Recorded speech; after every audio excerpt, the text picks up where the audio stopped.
O Brasil passa por problemas na economia. Presidente Dilma Rousseff ainda enfrenta instabilidade no Congresso Nacional. Em meio a isso, a Operação Lava Jato mostra como funcionava o esquema de corrupção na Petrobras.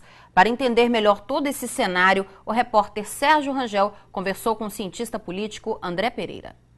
O Brasil passa por uma crise política e econômica. Os nossos políticos estão sendo investigados e a economia também não vai nada bem. Para ajudar a gente a entender por que o país está assim, a gente conversa agora com o cientista político André Pereira. André, como é que o país foi parar nessa situação?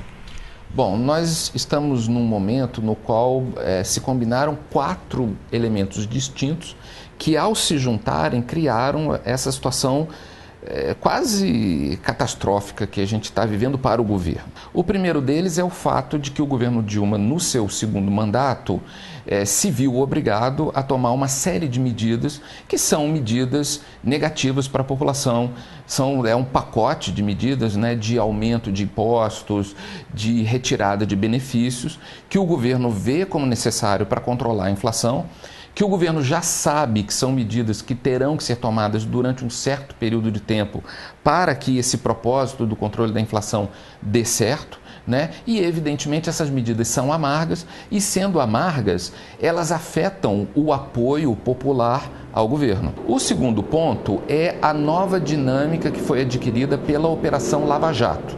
O que eu estou chamando de nova dinâmica é o aparecimento do nome de lideranças da base do governo no Congresso e, mais especificamente, de Renan Calheiros, presidente do Senado e do Congresso Nacional, e do Eduardo Cunha, presidente da Câmara dos Deputados, a citação do nome desses 2 indivíduos na famosa lista do Janot.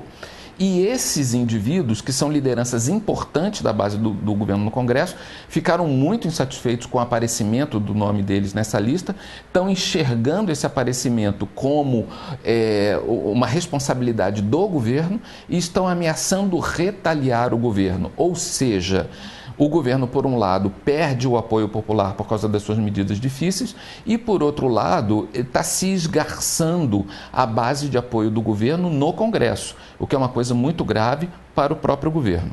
O terceiro elemento é a radicalização de setores conservadores da classe média brasileira que estão vindo a público, que vieram a público agora, recentemente, no discurso da Presidenta da República no Dia Internacional da Mulher, e que estão programando uma série de manifestações e que estão vindo a público com muita radicalidade, alguns desses setores defendendo intervenção militar e outros setores batendo na tecla do impeachment, né? Solicitando o impeachment. O quarto elemento é exatamente o fato, então, de que o governo não consegue que aqueles setores sociais que tradicionalmente o defendiam, as pessoas mais pobres beneficiadas pelo Bolsa Família, as pessoas mais pobres que no passado foram beneficiados por uma situação de pleno emprego, com carteira assinada, com salário mínimo em alta, né? Ou os próprios sindicalistas, que historicamente são a base do PT, esses setores estão desmobilizados e insatisfeitos com o governo, até porque faz parte da pauta do governo caçar direitos trabalhistas. Então, quando você junta essas 4 coisas, o que nós temos é um isolamento uma crise política na qual existe um isolamento muito grande do governo, o governo fica na defensiva, a sua oposição fica na ofensiva e ele perde o controle sobre o Congresso. E isso pode ter consequências muito graves daqui para frente. Nós tivemos, durante o pronunciamento da presidente Dilma no último domingo, panelaços e vaias em 12 capitais aqui do Brasil.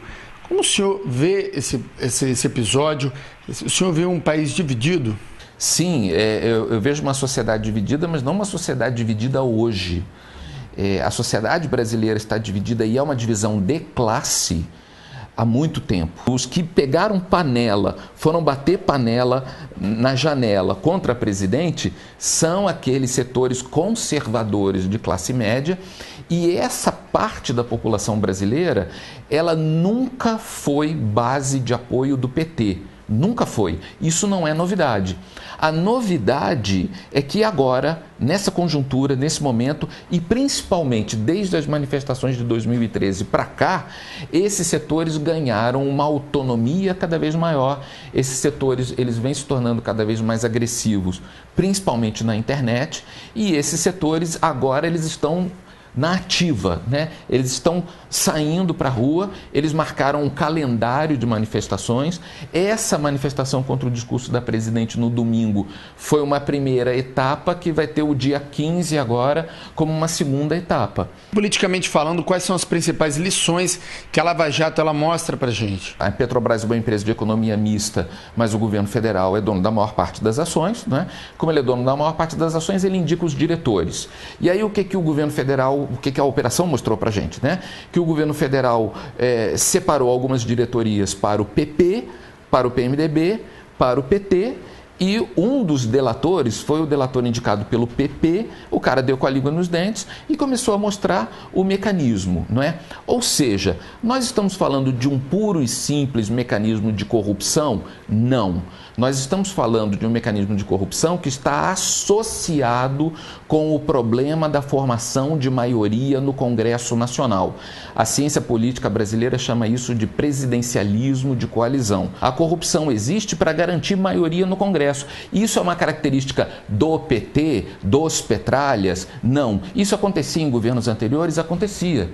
O que ocorre é que a Operação Lava Jato está materializando esse tipo de coisa. E governos anteriores, quando esses escândalos começavam a aparecer, eles impediam as investigações no seu início, né? Ou seja, qual é a conclusão? Qual é o grande problema? O nosso problema não é corrupção, porque corrupção existe em todos os países do mundo e é claro que corrupção tem que ser combatido. Mas este caso especificamente, ele nos mostra que nós temos um sistema político que alimenta um tipo de corrupção. É isso que a gente tem que combater.